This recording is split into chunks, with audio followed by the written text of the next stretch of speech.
आपको याद होगा कि आपकी जो एक्सरसाइज है वो 3.4 थी।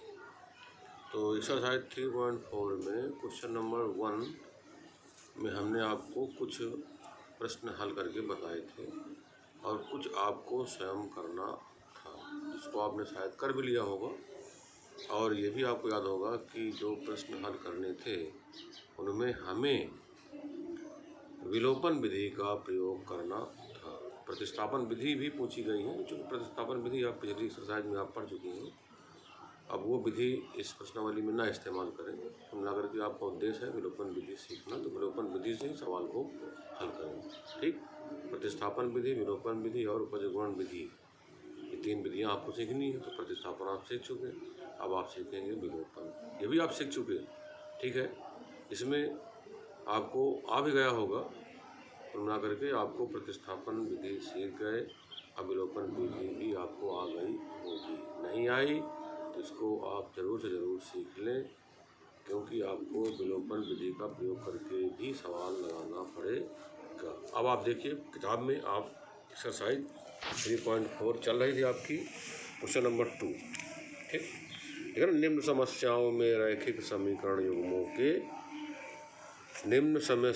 रैखिक समीकरणों के युग्म बनाइए और उनके हल विलोपन विधि से ज्ञात कीजिए यदि उनका अस्तित्व है तब। ठीक भाई, आप रैखिक समीकरण युग्म बना लेंगे। अस्तित्व का मतलब क्या होगा भाई? हल होंगे तभी तो आप करोगे भाई। समीकरण से जब कोई हल प्राप्त होगा तभी आप करोगे। ठीक है, आप जानते हो हल किस समीकरण के नहीं प्राप्त होते हैं? हल जो है जब असंगत समीकरण, याद है ना, संगत समीकरण, असंगत समीकरण। असंगत अगर समीकरण है अर्थात असंगत रैखिक समीकरणों की युग्म है तो हल प्राप्त नहीं होता है। संगत है तो प्राप्त होता है। चलिए कुल मिलाकर के अब आप देखिए क्वेश्चन नंबर 1। ठीक, कॉपी में देखिए तो क्वेश्चन नंबर 1 में किताब में लिखा गया है कि यदि हम अंश में 1 जोड़ दें, ठीक है ना, यदि हम अंश में 1 जोड़ दें तथा हर में 1 घटा दें तो भिन्न 1 में बदल जाती है। यदि हर में 1 जोड़ दें तो यह 1/2 हो जाती है। वह भिन्न क्या है भाई? आपको भिन्न निकालना है तो हम पहले युगपत समीकरण तो बना लें, अर्थात रैखिक समीकरणों के युग्म तो बना लें। तो कुल मिलाकर के भिन्न की बात की गई है, तो आप कोई नया सवाल थोड़ी है आपके लिए, पूर्व में भी आप लगा चुके हैं ऐसा सवाल। तो क्या लिखेंगे? माना भिन्न बराबर x/y। बताओ ये भिन्न है कि नहीं? x/y, भिन्न बराबर x/y। x क्या है आपका? यहाँ लिखना पड़ेगा, जहाँ x क्या है आपका? अंश। x क्या कहेंगे आप? अंश। हर क्या है आपका? y, भाई y हर है। ठीक, इतनी बात लिख दिया आपने। अब आप कहोगे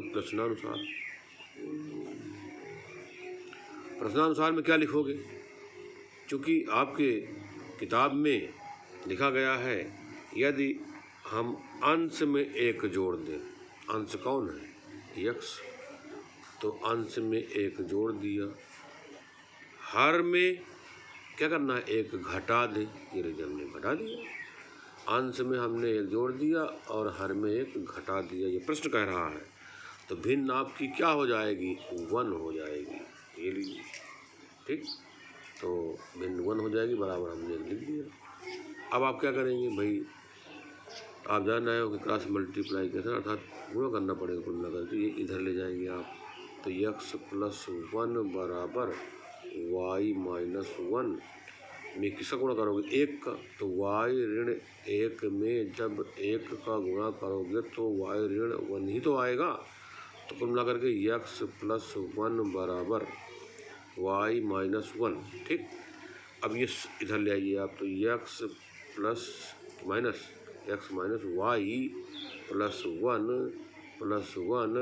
बराबर 0। कोई दिक्कत भैया? ये +y इधर आ गया, -y हो गया। ये -1 इधर है तो बाएं पक्ष में चला गया तो +1 हो गया। +1 यहाँ पहले से मौजूद है। x - y +1 + 1 = 0 तो x - y + 2 = 0। ये समीकरण फर्स्ट बन गया। इसी प्रकार आगे प्रश्न को और पढ़ेंगे। लिखा गया है यदि हर में एक जोड़ दें, हर में एक जोड़ दें, ठीक, इसमें अंश की बात नहीं किया है ना। यदि हर में एक जोड़ दें तो यह 1/2 हो जाती है। तो फिर आप लिखोगे पुनः, क्या लिखोगे, पुनः प्रश्नानुसार x/y तो आपकी भिन्न है, ठीक है। तो क्या करना है आपको, हर में एक जोड़ना है, अर्थात इसमें एक जोड़ देना है। तो अब भिन्न क्या हो गई, 1/2।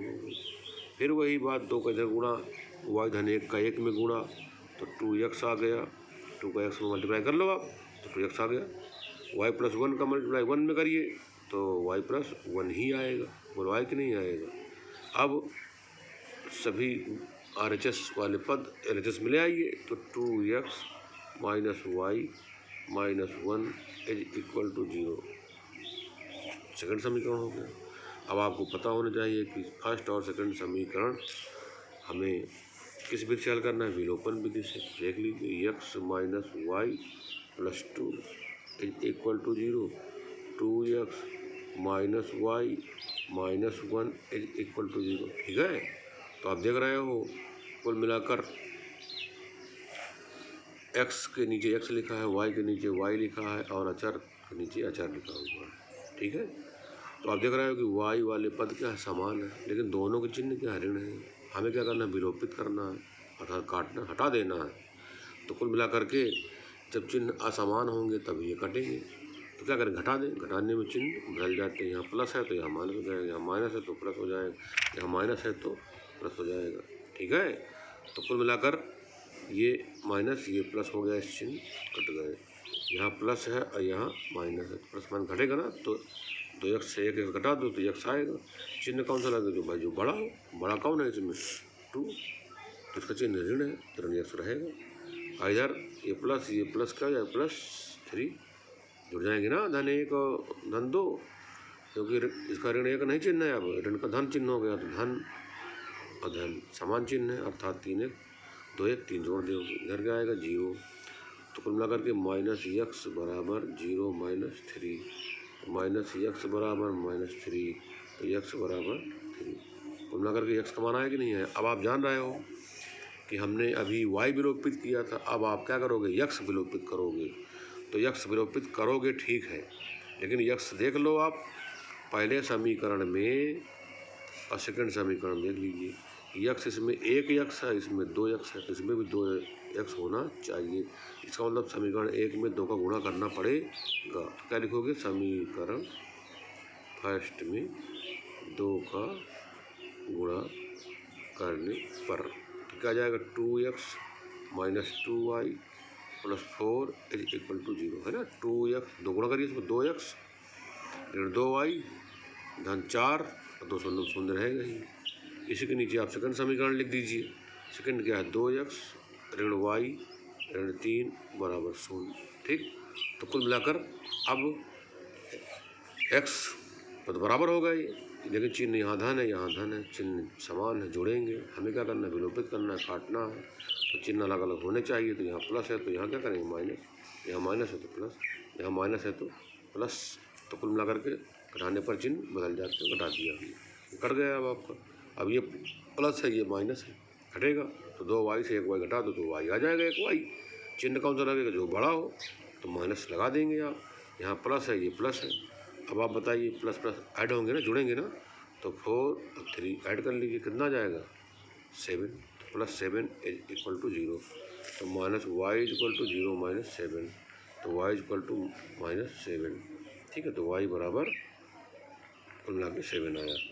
तो आप देख रहे हो कि x का मान भी आ गया और y का मान भी आएगा। तो भिन्न हमारी क्या है, भिन्न हमारी x का मान क्या है, अर्थात अंश क्या है, 3, हर क्या है, 7, अर्थात y। तो 3/7 यही आपके प्रश्न का उत्तर हो गया। अब आप ही बताइए कौन सी विधि हो गई है, विलोपन विधि हो गई। तो जब अब विलोपन विधि का इस्तेमाल करके हमने क्वेश्चन नंबर 2 का फर्स्ट पार्ट लगा लिया, तो जब क्वेश्चन नंबर 2 का फर्स्ट पार्ट लगा लिया, अब आप ही बताओ आपको समझ में आया कि नहीं आया। आ गया। अगर ये समझ में आपको आ गया तो अब आप विलोपन विधि से समीकरण हल करना आप सीख गए हैं। ठीक, अब आप क्या करेंगे, जब आप हल करना सीख गए तो अब हमें जो अगले सवाल बताने हैं उनमें हम मात्र आपको समीकरण बता दे रहे हैं। ठीक है, क्या करेंगे, आपको हम समीकरण बताए दे रहे हैं। ठीक है, तो जब आपको हम समीकरण बता देंगे तो आपको सवाल स्वयं हल करना पड़ेगा। अब ये भी ध्यान रखना, अगर कहीं भी आपने समीकरण बनाने में गलती कर दिया तो सवाल नहीं आएगा। ठीक है, तो गलती किसी प्रकार की नहीं होनी चाहिए। अगर गलती हो गई तो सवाल नहीं आएगा। ठीक, तो आप देखेंगे कि जो हमारा समीकरण था यहाँ पर मिस्टेक हुई कि नहीं मिस्टेक हुई, देख लीजिए, है ना। तो आपको ध्यान से कार्य करना पड़ेगा। देखिए यहाँ पर हमने जब उतारा है समीकरण सेकंड तो 2x माइनस वाई माइनस 1 है, 2x माइनस वाई माइनस 1 है यहाँ पर। ठीक है, तो -1 लिखना चाहिए। अब आप खुद समझ रहे होंगे 4 1 कितने हो जाएगा, 5। ठीक है, तो आँख मूंद के काम नहीं करना, ध्यान रखना है। अगर गलती हो गई तो फिर सवाल का उत्तर भी गलत आएगा। ठीक है, तो 5 आपको मिला, अब क्या आ गई भिन्न हमारी 3/5। ठीक है, ये जो हम आपको बता रहे हैं ये मात्र आपको समझा रहे हैं, लगाना आपको है। अब आप गलती करोगे तो सवाल गलत आ जाएगा। तो कितना उत्तर आया, 3/5, यही आपको करेक्ट है। ठीक, अब आप देखिए क्वेश्चन नंबर 2 का सेकंड पार्ट। 5 वर्ष पूर्व नूरी की आयु सोनू की आयु की 3 गुनी थी। अब आप ही बताओ, है ना, नूरी और सोनू की आयु कितनी है। तो अब आप जैसे दूसरे का सेकंड पार्ट है, ठीक है, कॉपी में देखिए, तो आप लिखोगे नूरी की आयु बराबर x वर्ष। ठीक है, और सोनू की आयु बराबर y वर्ष। ये कोई नया काम नहीं, आप कर चुके हो, आपको आता भी है, लेकिन फिर भी हम आपको बता दे रहे हैं किताब में जो भी प्रश्न दिया गया है। लेकिन ये वर्तमान आयु है, कौन सी आयु है, वर्तमान आयु। कौन सी आयु, वर्तमान आयु। अब लिखा है 5 वर्ष पूर्व, तो 5 वर्ष पूर्व की बात करोगे आप। अब आप बताओ, जब 5 वर्ष पूर्व की बात करोगे तो नूरी की आयु क्या होगी, x माइनस 5, और सोनू की y माइनस 5, है ना। तो 5 साल पहले की बात हो गई। तो 5 वर्ष पूर्व आयु आपने लिख लिया, निकाल लिया मानने के हिसाब से। अब लिखा है प्रश्न में, प्रश्न अनुसार लिखोगे ना, 5 वर्ष पूर्व नूरी की आयु, नूरी की कितनी है, x माइनस 5, सोनू कितनी है, y माइनस 5। ये नूरी की आयु है, ये सोनू की आयु है। प्रश्न कह रहा है नूरी की आयु, ये नूरी की आयु, सोनू की आयु अर्थात इससे कै गुनी है, 3 गुनी है।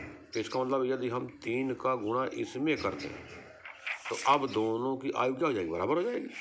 ठीक है, तो ये गुणे का निशान है, तो कुल मिला करके गुणा कर लो 3 का इसमें, तो 3y और 3 × 5 = 15 आएगा, 15 इधर आएगा x माइनस 5, तो x minus 3y minus 5 plus 15 = 0।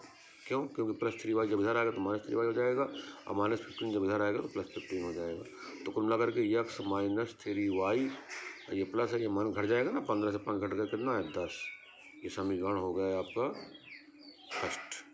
ठीक, समीकरण फर्स्ट प्राप्त हो गया। तो समीकरण फर्स्ट क्या है, x माइनस 3y प्लस 10 = 0। अब इसके पश्चात लिखा है प्रश्न में 10 वर्ष पश्चात। अब क्या लिखोगे, 10 वर्ष बाद या पश्चात। ठीक है, देखिए फिर आप पढ़ोगे तो बताइए नूरी की आयु क्या होगी 10 वर्ष पश्चात। नूरी की आयु 10 वर्ष पश्चात क्या होगी, x प्लस 10, और सोनू की हो जाएगी y प्लस 10। ये 10 वर्ष बाद की बात हो गई। अच्छा, अब इसके पश्चात क्या लिखा है, नूरी की आयु, फिर वही काम, नूरी की आयु सोनू की आयु, ये नूरी की हो गई, ये सोनू की हो गई, तो नूरी की आयु सोनू की आयु की दुगनी हो जाएगी। नूरी की आयु सोनू की आयु की दुगनी हो जाएगी। इसका मतलब 2 गुणा इसमें करें। जब आप 2 गुणा कर देंगे इसमें, 2 से मल्टीप्लाई कर देंगे तो दोनों की आयु का बराबर हो जाएगी। ठीक, तो x + 10 यहाँ लिख देंगे पुनः प्रश्नानुसार। x + 10 2 गुणा कर दीजिए 2y और 2 को 10 में गुणा 20 20 इधर ले आइए तो x - 2y + 10 - 20 = 0। तो x - 2y आ जाएगा ये -10 = 0, क्योंकि ये प्लस है ये माइनस है तो 20 तक घट जाएगा, आपका 10 आएगा। तो x - 2y - 10 = 0। ये समीकरण कौन बन गया? सेकंड बन गया। अब आप जानते हो कि हम समीकरण फर्स्ट और सेकंड क्या करेंगे? हल करेंगे। समीकरण फर्स्ट और सेकंड हल करके किसका मान निकालेंगे? x और y का मान निकाल लेंगे। इस प्रकार आपके समीकरण बन गए। ठीक है भैया, तो कुल मिलाकर के दोनों समीकरण हल कर लोगे और हल करके उत्तर निकाल लोगे। ठीक, समीकरण फर्स्ट सेकंड हल कर लीजिए, उत्तर निकालिए। कौन सी विधि हल करोगे? विलोपन विधि से। किसका मान निकालोगे? x और y का। अगर x का मान निकाला है तो लिख देना नूरी की आयु बराबर इतने वर्ष, सोनू की आयु बराबर इतने वर्ष। तो कुल मिलाकर के आ जाएगा ना। अब आप देखिए, हमने आपको 2 सवाल बता दिए, तो इस सवाल को मतलब विलोपन विधि से हल कर लेना। तो समीकरण बना दिया हमने, हल कर लीजिए, x और y के मान निकाल लीजिए, कर लोगे शेष फिर। धन्यवाद।